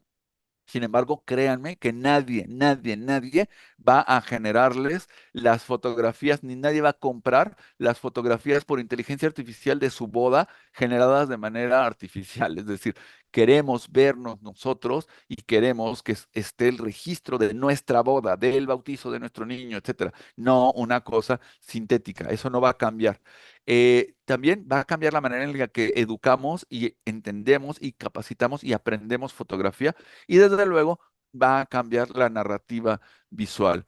Pero también les quiero decir esto. Estamos avanzando a unos pasos agigantados, absolutamente brutales, ya los vimos, es así como para irse de espaldas. ¿Y esto va a ser eterno? Quizá no. Quizá no, quizá tenga un momento en el que se frene. ¿Por qué razón? Por lo que se conoce como el autocanibalismo de datos, que es la retroalimentación autogenerativa. ¿Qué significa eso? El problema de los modelos de inteligencia artificial es que se basan en dos cosas. En una base de datos inmensa de textos, de imágenes, sobre todo de imágenes cuando hablamos de cintografía, miles y miles y miles de fotos. ¿De dónde obtenidas? Pues obviamente de Internet, para a partir de esas imágenes regenerarlas, recrearlas con una base de datos de descriptores, con algo que le enseñas a la máquina cómo leer esas fotos. De modo que si yo le digo, hazme una imagen de el encuentro de fotografía en Pereira, podrá tomar, o esto es como una conferencia, entonces toma imágenes de conferencias y demás. Pero entonces, ¿a dónde voy? Que por un lado tenemos las imágenes y por otro lado los descriptores. El problema es que el Internet ya hoy, en este momento, se está llenando con artículos, noticias e imágenes creadas con inteligencia artificial. ¿Y qué significa eso? Que la inteligencia artificial se está alimentando de imágenes creadas con inteligencia artificial. ¿Qué va a ocurrir? Que se está autofagocitando, por eso se llama autocanibalismo, porque está canibalizando sus propios datos. ¿Qué está ocurriendo ya? Está acumulando errores, está acumulando sesgos, está distorsionando los resultados y son modelos de lenguaje entrenados, pero que ya están siendo ahora entrenados por la propia inteligencia artificial. ¿Cuál es el riesgo? Y ya está ocurriendo la corrupción del contenido generativo. Se están arruinando. Cada vez saldrán peor y peor y peor las imágenes y eso puede implicar que en un futuro no muy lejano la fotografía, la cintografía empiece a arrojar imágenes francamente como mínimo, inesperadas. Bien, este es el futuro de lo que podría ocurrir con nuestra fotografía.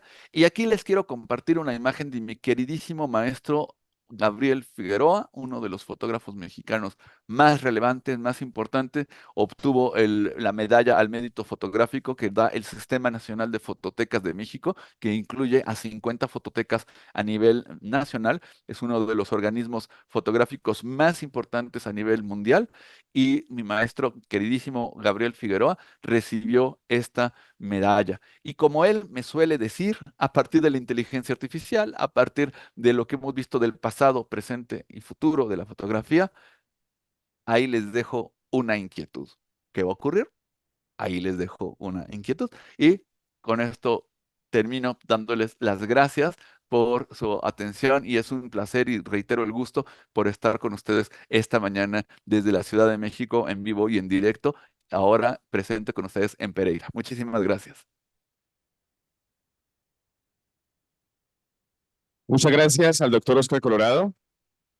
Como les decía al principio, y bueno, a los que llegaron luego, este es uno de sus libros, de sus 7 publicaciones, en las que él mismo está ilustrando. Él es el autor de los textos y dibujos, en donde a manera de cómic va narrando la historia de la fotografía a partir de los personajes más relevantes, como él nos acaba de mencionar y mostrar en su presentación tan valiosa. Pero bueno, vamos a entrar en diálogo también con él y vamos a hacerle algunas preguntas que ustedes quieran formularle acerca de la fotografía y la historia de la fotografía. Él en este momento nos está observando también allí en Ciudad de México. Como les decía, los invito a que sigan sus páginas, Oscar en Fotos, en su canal de YouTube, en donde van a encontrar un contenido muy valioso, al cual le agradecemos, doctor Oscar, por ser tan generoso y altruista al siempre estar compartiendo sus conocimientos, sus investigaciones. Si alguien tiene una pregunta, me levanta la mano y yo voy hasta donde está usted, donde están ustedes y podemos formularla. Yo tenía lista una, pero bueno, ya por aquí tenemos entonces uno de los visitantes, asistentes a este evento, donde estamos, les recuerdo, celebrando el Día Mundial de la Fotografía. Buenos días y ¿cuál es su pregunta? Hola, buenos días. Bueno, una mención. Yo me dedico a la inteligencia artificial. Rol como tal, yo soy ingeniero de datos, se puede decir así, y me dedico justamente al rol de la inteligencia artificial. Entonces, una de las cosas que me pareció interesante de lo que comentaba el doctor em, es la parte que decía el Che Guevara. Entonces, me gustaría hacerle como una mención respecto a eso y una pregunta. La mención respecto del Che Guevara es que es muy complicado para un modelo poder generar una imagen específica de una persona porque los modelos son generalistas. Cuando un modelo tiene la capacidad de generar una cosa en específico, significa que el modelo está mal entrenado, porque los modelos deben poder generar una variedad extensa de cosas, más no como personas en específico, porque eso ya atenta directamente contra derechos de imagen, unas es de imagen y otras de privacidad digital, si mal no recuerdo. Eso se está regulando y también se está tratando de llegar a un punto medio para que inteligencias artificiales y modelos como Midjourney no llegue hasta eso, porque es un problema en sí. Y la pregunta que tenía es respecto a cómo ve el doctor la fotografía de cara a modelos 3D. Es decir, ya hay como cámaras, si mal no recuerdo, que se dedican a hacer fotografía tridimensional. ¿Cómo ve eso de cara al futuro con las estadísticas que nos mostraba anteriormente? Doctor Oscar Colorado. Claro que sí, con mucho gusto. Efectivamente, un comentario súper rápido. Hay un gran tema con el asunto del derecho a la propia imagen, que es justo lo que comentabas. Es decir, que no es que el poner al Che Guevara, pues claro, puedo alimentarlo, al modelo con fotografías del Che Guevara, pero así como puedo alimentar fotografías del Che Guevara, también puedo alimentar la imagen del Papa y la imagen de Donald Trump y de quien ustedes quieran. Eso es un gran tema. Pero quieren divertirse un rato, pongan este descriptor en Midjourney, que es bien sencillo.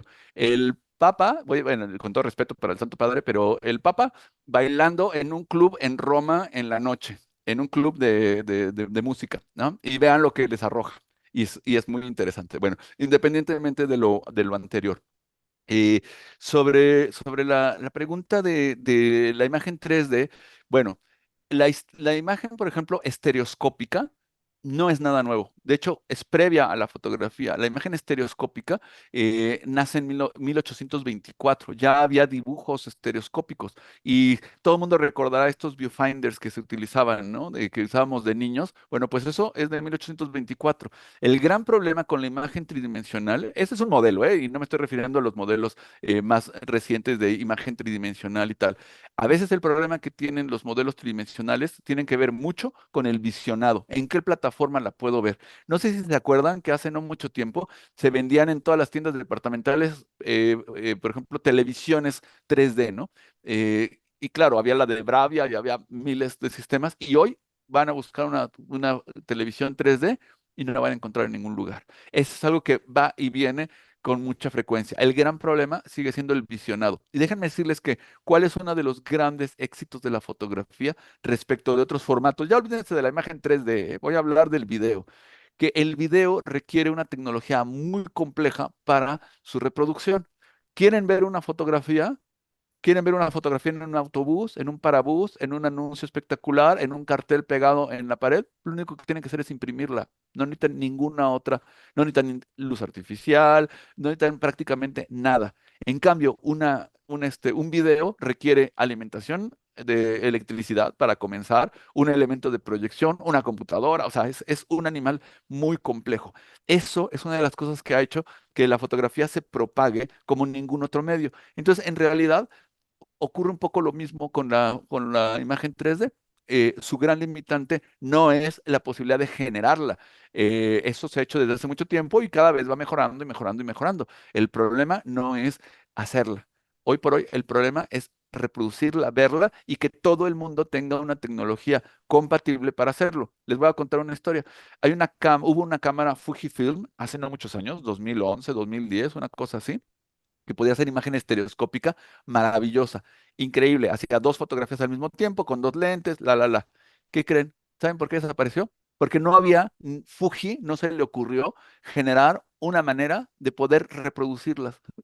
Son increíbles, ¿verdad? Pues ocurrió. Entonces, en pocas palabras, la imagen 3D, su gran problema, su gran reto es el visionado, no es la generación de la imagen y yo no anticipo que pronto vaya a sustituir a la fotografía. O sea, yo honestamente, con toda la honestidad de la que pueda ser capaz, no me imagino haciendo en un año 2 millones de imágenes 3D no lo sé, puede ocurrir, nunca se sabe. La tecnología no tiene palabra de honor, podría ocurrir que se hiciera. A lo mejor lo que vivimos hoy con los iPhones, si alguien me lo hubiera dicho en 2005, le hubiera dicho, estás loco y esto no va a ocurrir, pero los datos que tenemos hoy y lo que yo veo hoy sobre imagen 3D no me apunta a que se vaya a popularizar al grado de lo que ocurre con la fotografía en un corto plazo. Lo que sí creo que se va a extender muchísimo es la cintografía, pero la fotografía 3D me da la impresión de que no tanto. Espero haber respondido a la pregunta y no sé si hay alguna otra inquietud. Muchísimas gracias. Sí, tenemos más inquietudes y por aquí le damos la palabra a la señorita Laura. Sí. Dale. Hola, yo tengo una duda para ti. Nos hablaste de es necesario redefinir el tema de la fotografía por el tema de la creación de imágenes digitales.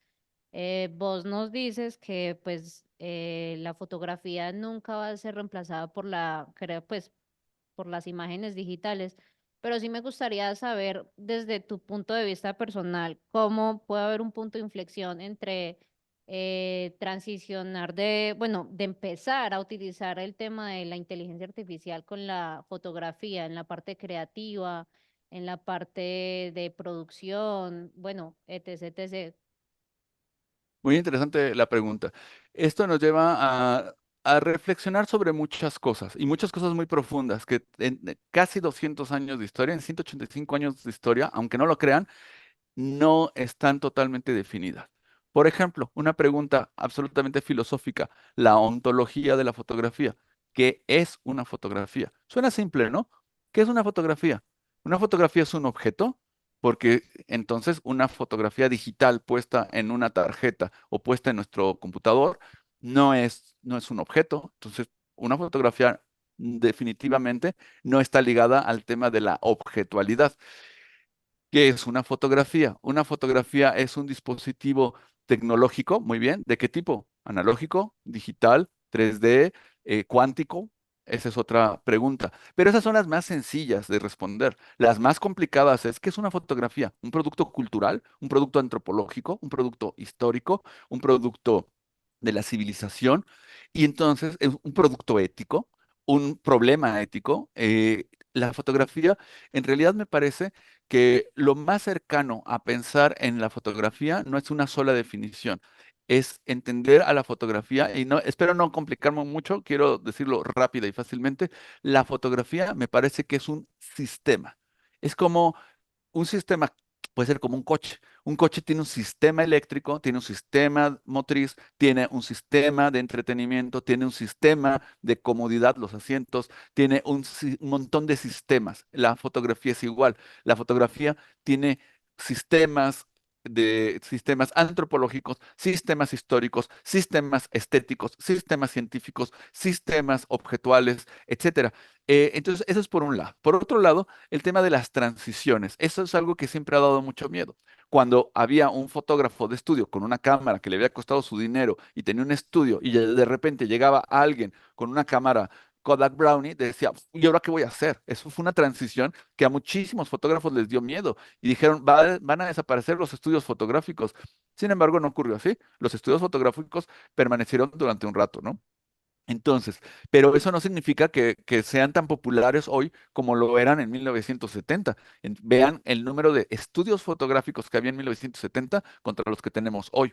Ni hablar de los kioscos para poder o de los lugares donde nos revelaban los rollos, hoy, evidentemente se dan ciertas transiciones, incluso se dan algunos fenómenos de regresión. Hago fotografías digitales, hoy está muy de moda hacer fotografía analógica de nuevo. Rollo, comprar tu rollo y procesarlo. Pero también eso tiene ciertos límites y es muy probable que en el futuro cercano ya no se pueda hacer fotografía analógica como la conocíamos, por una razón súper simple. Unos de los que le hicimos mayor daño, y perdón por lo que voy a decir, y sé que muchos en nuestro recinto aquí en Pereira no les va a hacer muy feliz lo que les voy a decir, pero mucho de lo que los fotógrafos somos responsables, y fotógrafos fuimos responsables de un daño ecológico brutal. Porque no saben durante décadas la cantidad de porquerías químicas que arrojamos desde nuestros cuartos oscuros a los ríos, a los mares. Eso es un hecho absoluto. ¿Qué significa? Que, pues sí, es muy romántico y muy interesante la fotografía analógica, pero es increíblemente contaminante. Va a llegar un momento en el que olvídense de que si podemos comprar los químicos o no, es si va a ser legal utilizar esos químicos y otra, cómo vamos a estar obligados a desecharlos. Eso, si de por sí la fotografía analógica no es práctica, no es rápida y no es barata, pues eso la va a limitar. De modo que ese revival no va a ser fácil. Cuando se dio la transición de la fotografía analógica a la digital, volvió a ocurrir lo mismo. Todo el mundo dijo, va a desaparecer la fotografía y demás. Recuerden, la pregunta, tendremos que preguntarnos, ¿qué es una fotografía desde el punto de vista definitorio? Casi podríamos definirla en pocas palabras en es es un objeto fotosensible capaz de ser de capturar luz, de guardarla, de codificarla y de preservarla a través de una cámara oscura, ¿no?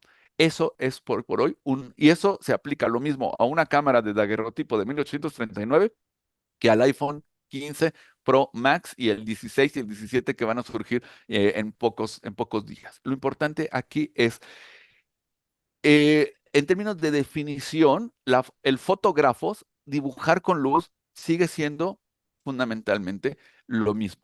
Ahora, la cintografía es un animal distinto de la fotografía, porque ahí no tenemos un material fotosensible, porque ahí no tenemos es ontológicamente, en términos objetuales y de definición, un animal distinto. Yo les diría que hoy por hoy la discusión sobre fotografía y cintografía no es muy distinta de lo que ocurría en el siglo XIX, cuando se pensaba en las similitudes y diferencias entre fotografía y pintura. Mucha gente pensó que la fotografía era hermana de la pintura.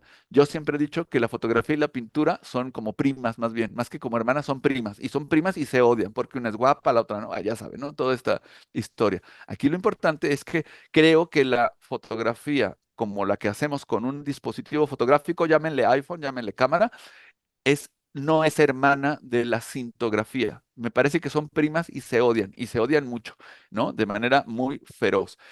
Ahora, preguntabas, Laura, un poco la idea de, ok, como herramienta artística, pero por supuesto que es una herramienta artística y por supuesto, a ver, es como preguntarnos, que es muy válida la pregunta, es, ok, y ahora antes dibujábamos con un lápiz y con un papel, ahora dibujamos con un lápiz electrónico y un iPad. ¿Y eso es dibujo o no es dibujo? ¿Y eso hacia dónde nos lleva? Les puedo decir que el libro que les mostramos que hice sobre cómic es un libro que hice 100% con un iPad y un lápiz electrónico y lo dibujé ahí porque era más práctico, porque era más rápido y tal. ¿Y es dibujo? Por supuesto que es dibujo. Me permitió hacer cosas a mayor velocidad, de manera más práctica, guardarlo, corregir, desde luego, son herramientas más prácticas. Ejemplo, la escritura. Vamos a poner un primer ejemplo. ¿Qué necesito para escribir? Para empezar, un dedo. Ya lo dice el Evangelio cuando dice que Jesús, mientras querían apedrear a la adúltera, se puso a escribir en el piso. Es la única referencia que tenemos de si Jesucristo escribió algo. Sí, escribió algo en la arena, en el piso, ¿no? Bueno, ¿qué necesitamos para escribir? Un dedo y arena. Así de sencillo. Pero bueno, nos podemos a poner un poco más complejos y más tecnológicos y podemos usar un lápiz. Muy bien, muy válido o una estilográfica, o no sé, o un plumón, cualquier cosa, ¿no? Un instrumento de escritura. Claro, cuando llega la máquina de escribir, olvídense de la imprenta, ¿eh? Cuando llega la máquina de escribir, de taca, taca, taca, la Underwood, ya saben, pues se empezó a decir que no, que eso era terrible porque la gente ya no pensaba y aparte hacía un ruido espantoso y la gente ya no iba a poder concentrarse y que eso no podía servir para hacer literatura. Fíjense, uno de los escritores más importantes actuales que ha publicado más de 60 novelas, seguramente muchos lo conocerán y ubicarán, es Stephen King, el autor de It, de Carrie, de 50,000 productos cinematográficos, ¿no? Stephen King fue uno de los primeros escritores en utilizar procesadores de texto. Ya saben, Word, computadora, y ahí guardabas tus cosas. Y eso deterioró su manera de escribir. El propio Stephen King dijo un día, voy a escribir una novela con un lápiz. Una novela de así, ya saben que se las avienta kilométricas. Voy a escribir una novela con lápiz. A ver si me cambia la manera de pensar, la manera de escribir, la manera de reflexionar, porque me duele la mano, porque me tardo, porque tal. Entonces, a donde voy es que los, las transiciones que se dan con los objetos y con las herramientas que nos permiten expresarnos desde un punto de vista artístico, siempre van a estar cambiando. Y entonces, esto ocurre desde el Renacimiento, cuando empieza a surgir el tema de los pigmentos hechos con huevo, pasando por los pigmentos puestos en óleo, pasando por el carbón, por todas estas formas han cambiado y han determinado de alguna manera el cómo hacemos arte. Entonces, en pocas palabras, yo pienso que uno, no tendríamos que tenerle miedo. Segundo, el arte es libertad, el arte es para reflexionar, el arte es para poder plasmar a través de los instrumentos que se nos vengan en gana lo que queremos expresar, para protestar, para reflexionar, para hacer algo bello, para hacer algo horrible. No todo el arte tiene la función de ser bello. Hay arte que es un arte rompedor, que es estéticamente desagradable, grotesco si quieren, para darle un puñetazo en la cara al que tienes enfrente para que reflexione sobre un tema, ¿no? Entonces, el arte es una cosa tan diversa que puede alimentarse de cualquier herramienta, de un lápiz, de un carbón, de una óleo o de una cámara, o de una cámara analógica, o de una cámara digital, o del iPhone, o de inteligencia artificial, sin ningún problema. ¿Cómo se definirá eso? ¿Qué podemos hacer? ¿Hasta dónde lo podemos llevar? El cielo es el límite. El espíritu humano tiene esa gran ventaja. Les voy a decir un problema que tiene la inteligencia artificial. Y eso es interesante. Y por ahí, tú que te dedicas por allá atrás a la inteligencia artificial, no me dejarás mentir. La inteligencia artificial es increíble para ordenar cosas, para reorganizar. Pídele que te corrija un texto, te lo ordene, le ponga subtítulos y te haga unos cuadros sinópticos y lo va a hacer de manera maravillosa. Pero no le pidas que escriba ese texto. No les pida, no le pidan a la inteligencia artificial que les dé la charla que yo les estoy dando, porque no va a tener una serie de matices. Por ejemplo, algo que no puede hacer y que no maneja nada bien la inteligencia artificial es el humor.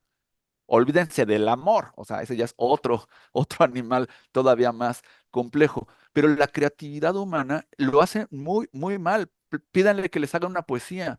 Va a agarrar modelos de poesías ya hechos, va a tratar de emular algo, pero le va a quedar la cosa más insípida, más hueca y más horrible que se puedan imaginar. Somos los seres humanos todavía hoy criaturas con una diversidad complejísima que va, y esto es muy importante decirlo, va más allá de las neuronas. Hoy se está trabajando mucho en los modelos neuronales para tratar de emular, y esto no es nuevo, o sea, ya desde hace, ¿qué les gusta? Desde 1950 ya había modelos que querían emular neuronas humanas para poder generar conexiones sinápticas. Eso no es nada, nada, nada nuevo. Pero hay un gran misterio que no hemos podido revelar ni siquiera nosotros mismos, y es que no solamente somos datos. Les voy a platicar, me voy a meter en un tema que espero no meterme en camisa de 11 varas, pero lo voy a decir en 3 palabras. Aristóteles, cuando habla en su libro de la retórica, dice que un argumento se nutre de 3 cosas. Se nutre de el patos, el etos y el logos. El logos es la lógica. A ver, yo los quiero convencer de que la fotografía va a perdurar todavía durante muchos siglos. Y utilizo datos duros para decirles, sí, porque aquí tengo el dato y aquí tengo la estadística, datos duros. Eso es el logos, la lógica. El argumento del que yo les quiero convencer es la fotografía va a perdurar, recuerden, por poner una idea. O lo el que quiera, ¿no? La inteligencia artificial es el futuro, la fotografía se va a morir. Lo hago con datos duros. Aquí está la gráfica, aquí está bla, bla, bla. Ese es el primer punto. El, el logos de Aristóteles en la retórica. El segundo es el etos. El etos es quién lo dice. Si yo, a ver, ya sé, y suena, puede sonar muy petulante. A ver, es que el señor es doctor por la universidad de no sé qué y ha hecho libros y la, la, la. ¿A quién le vas a hacer más caso? ¿A ese señor o a la persona que va cruzando la calle en este momento para que te diga hacia dónde va la fotografía? Eso, eso es el etos. Quien dice las cosas altera el mensaje. Esto se entiende perfecto en política, ¿no? Si George Biden dice algo y Donald Trump dice algo, y para el efecto pónganlo en el político local que les guste, cambia el discurso. Así digan lo mismo, el quien dice las cosas lo cambia profundamente. Y entonces, ese etos importa mucho en el logos y el etos para la retórica, para el argumento, para el mensaje. El tercero es el patos. Y el patos es la emoción, es el mover al que tienes enfrente a través de la emoción. En eso, por ejemplo, Donald Trump es un genio absoluto para mover la tripa del que tiene enfrente. Y le puede decir una mentira flagrante y absoluta, y su propio ethos puede ser tremendo. Habrá quien diga, no, pues nada más por ser Donald Trump, no le creo, pero es tan convincente en su manera de decirlo, en pegarle a la tripa del que tiene enfrente, que claro que esto cambia. Por ejemplo, si yo les digo en este momento a todos los presentes, la fotografía se va a morir y háganle como quieran, la mitad se va a revelar y va a decir, ¿qué te pasa? Eres un tonto, eres un imbécil, eso no va a ocurrir. Eso es patos, estoy pegándole a la emoción. En cambio, si les digo a un grupo de amantes de la fotografía, queridos amigos, la fotografía nunca va a morir, nunca va a cambiar, siempre va a ser lo mismo y vamos a poder elevar el espíritu humano siempre con nuestro arte, con nuestra manera de pensar, con nuestra pasión, con nuestra manera de ver el mundo, como lo hizo Sergio Larraín, como lo hizo Joseph Kudelka, como lo hizo Cartier-Bresson, mostrando un rostro del mundo que no puede ver cualquiera porque depende de su ojo, no de una cámara. Mientras exista eso, existirá el ser humano, existirá la fotografía. Eso es patos. Estoy moviéndoles la emoción, la fibra, y lo hago con mi tono, y susurro las cosas que parecen secreto, y grito las cosas que son fuertes. Eso es la argumentación de Aristóteles. Eso es patos. Eso es patos. Entonces, no importa lo que les diga como lógica, no importa quién sea yo, si manejo bien el patos, ya la hice. Y les tengo una noticia. El gran problema de la inteligencia artificial es que no puede hoy por hoy, y no veo posibilidades para allá, los especialistas me podrán decir si ellos creen que puede ocurrir, pero no está tan fácil que podamos mover el patos a través de la inteligencia artificial, porque tendríamos que entrenarla para preguntarnos qué cosas nos mueven. Algunas las conocemos, algunas las entendemos, pero otras no. Ejemplo concreto, sería como querer reducir el enamoramiento solamente a un tema químico, a un tema puramente biológico, porque entonces somos prácticamente seres hechos para vivir, reproducir y morirnos. Para nosotros es más importante reproducirnos incluso que vivir. Pregúntenle si no a una madre que está en la elección entre morir ella o dejar vivir a su hijo. Y muchas veces dirá que viva mi hijo. Estamos dispuestos a dar nuestra vida por la preservación de la especie. Eso significa que nuestra sexualidad ¡fum!, es una bomba nuclear, que es uno de nuestros grandes, más grandes motores como seres humanos. Y entonces solamente somos seres sexuales, sexuados. Eso es lo que nos define, eso es lo que hacemos, eso es lo único que somos, primer asunto. Y entonces amar a otra persona es solamente un tema sexual, porque entonces, déjenme decirles que está bastante complicado el asunto, porque si hablamos de el amor a los hijos, por ejemplo, ¿es un amor sexual? ¿El amor que yo le tengo a un hijo, a una hija, es un amor sexuado? Seguramente habrá una serie de matices que nos diga, pues no, yo no me quiero reproducir con mi hijo, por ejemplo, ¿no? ¿Eso qué significa? Que esta parte humana no podemos reducir la existencia, el arte, a un aparato tecnológico que en este caso podría ser la inteligencia artificial, porque sería como reducir la existencia humana a que solamente somos seres sexuados. ¿Qué es lo que pienso que podemos hacer como seres humanos? Es utilizar eso que nos define inmaterial, difícil de definir, como ustedes le quieran llamar, pero que nos hace personas, que nos hace seres humanos, que nos hace diferentes claramente a las máquinas para poder utilizar herramientas. ¿Qué diferencia tenemos nosotros y una tortuga? ¿Qué diferencia tenemos nosotros y un girasol? ¿Qué diferencia tenemos nosotros y una piedra? Que por motivos muy extraños, nosotros podemos utilizar herramientas, nosotros podemos crear herramientas, moldear herramientas, y eso nos hizo seres bastante débiles con unos sentidos espantosos. Nuestro sentido del olfato, un perro tiene 40 veces mejor olfato que nosotros, un águila tiene 400 mejor sentido de la vista que nosotros. Somos los peores animales de la creación, quizá no los peores, pero unos sí muy malitos, sí, sin ninguna duda. Sin embargo, somos los que hemos tenido la capacidad de dominar este planeta al grado de poder destruirlo sin problema. Si lo queremos hacer como rapidito, bomba nuclear, ya saben, Oppenheimer y toda la historia, y nos cargamos el planeta en un segundo. Nada más en lo que nos tardamos dos líderes en apretar un botón y una serie de protocolos, eso es lo que nos tardamos en destruir este planeta. O como lo realmente lo estamos haciendo, que es lo vamos destruyendo y deforestando, destruyéndolo poco a poco, y esperamos en Dios que nos dure otros 500 años, porque como va la cosa, no pinta nada bien. Así de poderosos somos los seres humanos, los animales más débiles que podemos conocer hoy por hoy en términos físicos, en términos de recursos sensoriales, etcétera, pero que nuestra capacidad intelectual y nuestra capacidad de crear y usar herramientas nos ha diferenciado de cualquier otra especie que pueda existir en este planeta. Dicho lo anterior, la inteligencia artificial se puede convertir en una herramienta más, hacia dónde la podemos usar con fines artísticos. ¿La podemos usar para hacer arte? Desde luego, por supuesto. Esto va a cambiar, redefinir, y está cambiando y redefiniendo qué pensamos acerca del arte. Desde luego, esto nos ayuda a repensar la fotografía, su futuro, su papel, su ontología, su naturaleza.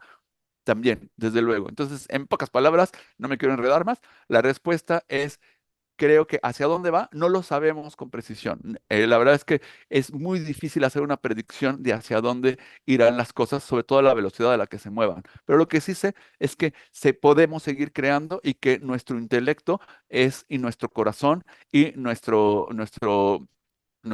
patos, nuestro ethos, nuestro logos nos ayudará. Solamente les quiero recordar una definición de fotografía. Una es la que les platiqué, una superficie fotosensible, esa es la del libro de texto y esa es la que le puedes enseñar a cualquiera y que hoy por hoy es perfectamente válida. Pero hay otra definición que me gusta mucho más, que fue la que dijo Henri Cartier-Bresson. Hacer fotografía es poner en un mismo punto de mira ojo, mente y corazón. Y eso es la fotografía.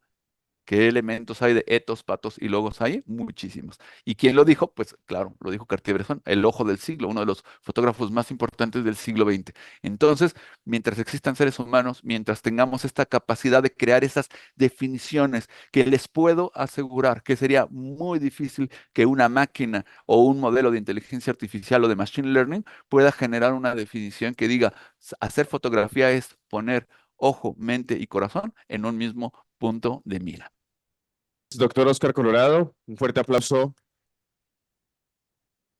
Teníamos más inquietudes, pero bueno, el tiempo apremia y le queremos agradecer de parte del Club Fotográfico Lenti Café, reconocer y agradecer la labor altruista de compartir sus conocimientos y experiencias de manera gratuita con todos nosotros a través de sus plataformas digitales. Esto fue pasado, presente y futuro de la fotografía con el doctor Oscar Colorado desde México.